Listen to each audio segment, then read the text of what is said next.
ہمارے شہید دوست ارشد شریف صاحب نے ایک بریک کی جس میں انہوں نے حمزہ شہباز اور سلیمان شہباز کے اکاؤنٹ میں آئے کچھ ٹیٹیاں اور ان کے ڈاکیومنٹس ٹی وی پر دکھائے اور ان کے بارے میں ارشد شریف صاحب نے کیا کہا، پہلے یہ سن لیجیے۔ حمزہ شہباز کے حوالے سے 2.5 ملین ڈالرز کی ٹرانزیکشن جو فورن ٹرانزیکشنز کے ذریعے پیسے انہوں نے شو کیے کہ ہمارے اکاؤنٹس میں آئے ہیں، ان کو ٹریک کیا ہے۔ دو جو ڈاکومنٹس آپ سکرین پہ اس پر دیکھ رہے ہیں ہمارے ناظرین، ان میں سے ایک کا نام ہے محبوب علی اور ایک کا نام ہے منظور احمد۔ 1,65,980 ڈالرز ایک نے بھیجے اور تقریباً 1,68,000۔ انٹرسٹنگ کہانی ہے سلیمان شہباز صاحب کی، ان کی بہت ساری ٹیٹیز ہمارے پاس ہیں جو آپ کو انشاءاللہ آئندہ آنے والے پروگرام میں بتائیں گے۔ سلیمان شہباز صاحب کے حوالے سے میں ان کی ویل سٹیٹمنٹ سے آپ کو یہ ڈاکومنٹ دکھا رہا ہوں۔ تقریباً 11 کروڑ اور 47 لاکھ کی فورن ریمیٹنسز سلیمان شہباز نے اپنے ویل سٹیٹمنٹ میں بھی ایکسیپٹ کی ہوئی ہیں۔ زیادہ تر جو ٹرانزیکشنز ہیں اور جو ان کے گروتھ ہو رہی ہے اثاثہ جات کی، وہ ٹیلی گرافک ٹرانسفرز کے ذریعے ہو رہی ہے۔ اپریل 2019 میں ارشد شریف صاحب نے یہ سٹوری کی تھی۔ سلیمان شہباز سے سوال پوچھا شاہ زیب خانزادہ صاحب نے، ایک قاسم قیوم نامی شخص، بلکہ بہت سے لوگوں کا نام لیا ارشد شریف صاحب نے کہ ان لوگوں کے اکاؤنٹس میں یہ پیسے آئے یا ان لوگوں کے اکاؤنٹ سے یہ پیسے آئے۔ سلیمان شہباز صاحب نے کہا کہ میں ان میں سے کسی کو نہیں جانتا۔ انہوں نے حکومتی دعویٰ کہہ کے اس کو رد کر دیا۔ ارشد شریف صاحب نے پھر 99 لاکھ کا ایک چیک دکھایا جس کے نیچے شناختی کارڈ منظور احمد کا لگا تھا، جس کے بارے میں ابھی سلیمان شہباز اس وقت انٹرویو میں کہا کہ میں ان کو نہیں جانتا، یہ ان کے اکاؤنٹ کا چیک تھا جو انہوں نے کیش کرایا۔ کیا کہا، کیا ذرا یہ ارشد شریف صاحب کا یہ پروگرام بھی دیکھیں۔ آپ کو ناظرین یہ چیک دکھاتے ہیں جو کہ سلیمان شہباز کا ہے، تاریخ اس کی ہے 2 مئی 2009 اور اماؤنٹ اس میں لکھی ہوئی ہے تقریباً 99 لاکھ روپے۔ اور یہ چیک کون دے رہا ہے آپ بڑے واضح طریقے سے دیکھ رہے ہیں، سلیمان شہباز صاحب۔ میں آپ کو اس صفحے کا پورا عکس دکھاتا ہوں کہ جب بینک کے پاس یہ 99 لاکھ کا چیک گیا سلیمان شہباز کا سیلف کا، تو اس کے نیچے ایک شناختی کارڈ بھی لگا ہوا ہے، آئی ڈی کارڈ اس چیک کے ساتھ باقاعدہ طور پہ لگا ہوا ہے۔ اور جب آپ اس پہ نام دیکھتے ہیں تو نام کیا ہے؟ نام ہے منظور احمد۔ جی ہاں، وہی منظور احمد جو سلیمان شہباز کو ٹی ٹی کے ذریعے بہت سے پیسے بھیجتا ہے، اور وہی منظور احمد 99 لاکھ۔ اور یہ جیسے آپ نے سنا منظور احمد اس پاپڑ والا، انہوں نے کہا کہ میں کسی کو نہیں جانتا۔ ارشد صاحب نے وہ چیکس دکھائے جس کے نیچے یہ شناختی کارڈ لگا ہے۔ اس ساری تفتیش کے دو بہت اہم دوسرے کردار تھے، ڈاکٹر رضوان جو ایف آئی اے کے انویسٹیگیٹر تھے، اور مقصود چپڑاسی کے نام سے ان کا نام مشہور ہوا، جو دبئی چلے گئے تھے۔ اس ٹی ٹی کے حوالے سے دو اہم انٹرویوز بھی کیے گئے اس ٹی ٹی سکینڈل کے حوالے سے، 2 مرتبہ، ایک دفعہ سلیمان شہباز، ایک دفعہ حمزہ شہباز شریف جیو کے پروگرامز میں ٹی وی پر گئے۔ سے جب سلیمان شہباز صاحب سے یہ پوچھا گیا کہ انویسٹرز کون ہیں، وہ کون لوگ ہیں جو یہ پیسے پاکستان بھیج رہے ہیں، کیا کہا سلیمان شہباز نے، ذرا سنیے۔ جواب نہیں دیا کہ کون لوگ ہیں جو پیسے بھیج رہے ہیں۔ بنیادی طور پر شریف خاندان کو اس چیز کا جواب دینا چاہیے کہ کون انویسٹرز ہیں جو ملینز آف ڈالرز ان کے اکاؤنٹس میں بھیج رہے ہیں، اس پر بعد میں آئیں گے۔ حمزہ شہباز ایک دفعہ شہزاد اقبال صاحب کے پروگرام میں گئے، کیا ہوا ذرا سنیے اس میں بھی، اور پھر وہ پروگرام کبھی نہیں ہوا۔ وہ نہ ٹی وی پر آئے، نہ انہوں نے بیٹھ کر کسی کو حقائق بتائے کہ آخر اس میں ہوا کیا۔ جس دن شہباز شریف صاحب وزیر اعظم بنے اس دن حمزہ شہباز اور شہباز شریف صاحب پر فرد جرم عائد ہونی تھی۔ ایک بڑی دلچسپ ٹرن آف ایونٹس ہوئی۔ ڈاکٹر رضوان جو اب انتقال کر چکے ہیں وہ چھٹی پر چلے گئے، انویسٹیگیٹر تبدیل ہو گئے، پروسیکیوٹرز تبدیل ہو گئے، اور آپ نے دیکھا کہ پھر اس کیس کا کیا بنا، یہ کیس ختم ہو گیا۔ اس ملک میں، اور یہ اس کی کیونکہ سلیمان شہباز صاحب پاکستان واپس آ گئے ہیں، سوال ظاہر ایک تنقید ہوئی کہ اس حکومت کو لینے کا مقصد مسلم لیگ نون کا یہ تھا کہ ان کے کیسز ختم ہو، جس کی وجہ سے اس کو NRO2 عمران خان صاحب بار بار کہتے ہیں۔ پاکستان میں تفتیش کی احتساب کی بڑی چیکرڈ ہسٹری ہے، بڑی ایک ایسی تاریخ ہے جس کو بہتر کرنے کی ضرورت ہے۔ اگر الزام لگے تو الزامات کے جواب دینے چاہیے، نہ کہ اس کے اوپر ایک پارٹی یا ایک سائڈ الزامات اور بیانات کی صورت میں اس کے اوپر لگے رہے ہیں، اور دوسری سائڈ کہ ہمارے پر ساتھ یہ سیاسی انتقام یا پولیٹیکل وکٹمائزیشن ہو رہی ہے۔ اس لیے چند اہم سوالات ہیں جن کا جواب اب بھی شریف خاندان کو دینا چاہیے۔ جو سیاستدان ہوتا ہے اس کا پہلا جو مخاطب ہوتا ہے وہ اس کے عوام ہوتے ہیں، جو لوگ ان کو ووٹ دے کر آتے ہیں۔ بنیادی سوالوں کے جواب ان لوگوں کو دینے چاہیے کہ یہ 16 ارب روپے کس کے تھے۔ یہ وہ چند سوال ہیں جن کا جواب شریف خاندان کو دینا چاہیے کہ کون لوگ ہیں جن کے یہ 16 ارب روپے تھے. 5 لوگ ایسے ہیں جن کے نام سے پیسے ان اکاؤنٹس میں آئے. محبوب علی, منظور احمد, مشتاق چینی, عزیز ہارون یوسف, محمد رفیق. یہ لوگ کون ہیں؟ یہ کبھی پاکستان سے باہر نہیں گئے تو انہوں نے باہر سے پیسے پاکستان کیسے بھیجے؟ ٹی ٹی بھیجنے والے انویسٹرز کون ہیں؟ جن اکاؤنٹس میں یہ پیسے آئے ان اکاؤنٹس کو چلاتا کون تھا؟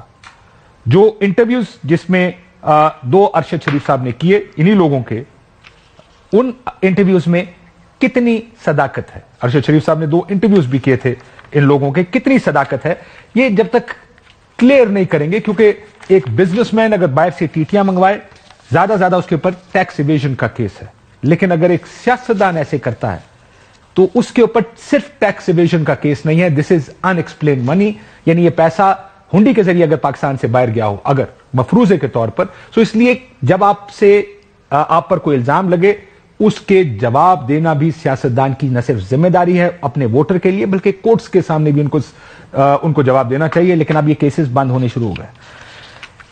آئی ہوپ کہ شریف خاندان کی طرف سے ان کے جواب ٹی ٹی اسکینڈل میں آئیں گے. دوسرا کیس ہے توشہ خانہ کا, جو آج کل بہت خبروں میں آپ کو نظر آ رہا ہے. آج بھی شاید 15 تاریخ رکھی گئی ہے, 2 بجے اس کا فیصلہ سنایا جائے گا کہ مینٹینیبل ہے کیس یا نہیں. عمران خان صاحب کو نائل بھی کیا گیا. توشہ خانہ کیس میں شروعات کیسے ہوئی؟ شہباز شریف صاحب وزیر اعظم بنے, ایک افطار ہوا جس میں صحافیوں کو پہلی مرتبہ کچھ گفٹس کے بارے میں بتایا گیا کہ توشہ خانہ سے کچھ گفٹس مسنگ ہیں. 4 اگست کو 5 پی ڈی ایم کے MNAs نے اسپیکر قومی اسمبلی کو خط لکھا اور ریفرنس اسپیکر کی جانب سے الیکشن کمیشن بھیجنے کی استدعا کی. یہ ریفرنس اسپیکر صاحب کی جانب سے الیکشن کمیشن آف پاکستان کو بھیج دیا گیا, جو 22 تاریخ کو لگا دیا گیا ہیئرنگ کے لیے. ستمبر میں عمران خان صاحب نے اس پر جواب دیا کہ 500 گفٹ ریسیو ہوئے. صرف 14 گفٹ ایسے ہیں جن کی قیمت 30,000 یا اس سے زائد تھی, جن کو ڈکلیئر کرنا ضروری ہے, جن کا اپنی ٹیکس ریٹرنز میں بھی, اور 4 یونٹ ایسے جن کو بیچ دیا گیا. اس کے بعد 21 کو عمران خان صاحب کو 21 اکتوبر کو عمران خان صاحب کو ڈسکوالیفائی کر دیا گیا 63(1)P کے تحت. یہ 1 ٹائم ڈسکوالیفیکیشن تھی جو اس وقت کی گئی. ڈیسیجن جو عمران خان صاحب کے خلاف آیا اس میں اس کو کرپٹ پریکٹسز کہا گیا کہ عمران خان صاحب کے بہت سی ایسی چیزیں جو ڈکلیئرڈ نہیں ہیں, ان کے گوشواروں میں ڈکلیئرڈ نہیں ہیں. چیلنج کر دیا گیا یہ فیصلہ اسلام آباد ہائی کورٹ میں. کرمنل کیس شروع ہوا ہے ڈسٹرکٹ کورٹ اسلام آباد میں عمران خان صاحب کے خلاف, اور جو مینٹینیبلٹی ہے اس کا فیصلہ محفوظ کر لیا گیا. دونوں سائڈوں سے اس کے اوپر بھی بہت سے سوالات ہیں. چند سوالوں کا عمران خان صاحب کو جواب دینا کہ ایک نقطہ یہ ہے جو بار بار اٹھایا جا رہا ہے کہ کیا یہ گھڑی کتنے میں بیچی گئی. حکومت کی جانب سے یہ کہا جاتا ہے کہ جو عمر فاروق نامی صاحب ٹی وی پر آئے تھے کہ یہ $2 ملین یا 28 سے 30 کروڑ روپے کا یہ گھڑی پین کفلنگز بیچے گئے, جبکہ حکومت اس وقت کی یعنی عمران خان صاحب نے کہا کہ 5 کروڑ 10 لاکھ روپے. تو کیا یہ ویلیویشن یعنی جو مالیت تھی یہ درست تھی اس وقت کی جو کی گئی؟ یہ جو ویلیویشن ہوئی یہ کہاں ہوئی؟ کیا اس کو وزیر اعظم ہاؤس میں ایویلویٹ کیا گیا یا کیبنٹ ڈویژن میں جیسے کہ قانون یہ کہتا ہے؟ اس کو ایویلویٹ کیا کس نے؟ قانون یہ کہتا ہے کہ FBR اور ایک کمپنی ہائر ہوتی ہے پیپرا رولز کے تحت, کیا انہوں نے اس کو ایویلویٹ کیا یا اس کی پرائیویٹ ویلیویشن وزیر اعظم ہاؤس نے کروائی؟ اس کو کتنی رقم ادا کر کے کون کون سے تحائف بیچے گئے اس کی تفصیل بھی عمران خان صاحب کی جانب سے آنی چاہیے.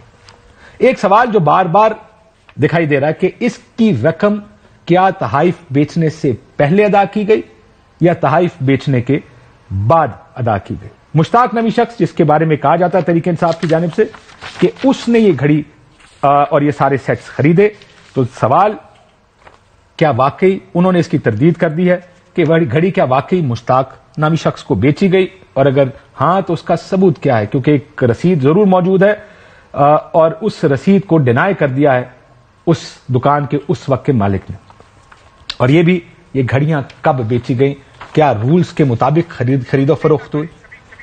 اور شفیق نامی شخص کیا کریکشن کر دیں, شفیق نامی شخص تھا, کیا اس نے یہ گھڑی خریدی یا نہیں؟ کچھ چیزیں حکومت کی جانب سے بتائی جانی چاہیے. ظاہر ہے جب یہ اسکینڈل یا یہ خبر دی گئی تو حکومت میاں شہباز شریف صاحب کی ہے، تو کچھ انویسٹیگیشن وہ حکومت کی جانب سے کر سکتے ہیں۔ مالیت یعنی ایویلویشن جو ہے اس گھڑی کی وہ کس نے طے کی؟ کیا اس کی انویسٹیگیشن کی گئی ہے؟ کیا مالیت درست طے ہوئی؟ یہ اب صرف الزام کی حد تک حکومت نہیں رہ سکتی، کہ جب حکومت میں آتے ہیں اپوزیشن میں تو آپ الزام لگا سکتے ہیں، آپ کے پاس اختیار نہیں ہوتا۔ کیا اس کی مالیت درست طے ہوئی؟ یہ ایک بڑا سوال ہے جو انویسٹیگیٹ حکومت ہی کر سکتی ہے۔ کیا اس کی کوئی سرکاری تفتیش کی گئی ہے؟ کیا یہ رقم پہلے ادا کی گئی یا بعد میں چیزیں بیچنے کے بعد اس کی رقم ادا کی گئی؟ اس کی کیا کوئی تفتیش کی گئی ہے؟ اگر کی گئی ہے تو اس کی رپورٹ کیا ہے؟ توشہ خانہ کیس میں کون سا قانون توڑا گیا ہے؟ یہ بات بھی اب کیونکہ حکومت شہباز شریف صاحب کے پاس ہے، سو پریس کانفرنسز اور بیان بازی سے ہٹ کے اس کا سوال کا جواب بھی شہباز صاحب کو دینا چاہیے، اور یہ بھی کہ اس سے پہلے جتنے حکمران رہے ہیں انہوں نے کون کون سے تحائف خریدے ہیں۔ یہ چند سوالات جن کا جواب اگر ٹی ٹی اسکینڈل ہے تو شریف خاندان نے دینا ہے، اگر توشہ خانہ ہے تو اس کا حکومت اس کو انویسٹیگیٹ کر سکتی ہے، اور عمران خان صاحب کو اپنے حصے کے سوالوں کا جواب دینا پڑے گا۔ شبلی فراز صاحب ہمارے ساتھ موجود ہیں، بہت شکریہ آپ کا۔ خابر گمن صاحب ہیں، وسیم بادامی صاحب ہیں، ذرا تھوڑا سیاست کے اوپر بات کر لیں، ظاہر ہے اس کے تو سوالات کے جواب آ جائیں گے ہمارے پاس۔ دو چیزیں ہیں جس پر بڑی بحث پاکستان میں، ایک تو ڈیفالٹ، عمران خان صاحب کہتے ہیں ملک ڈیفالٹ ہونے والا ہے، کیا کہتے ہیں ذرا سنیے۔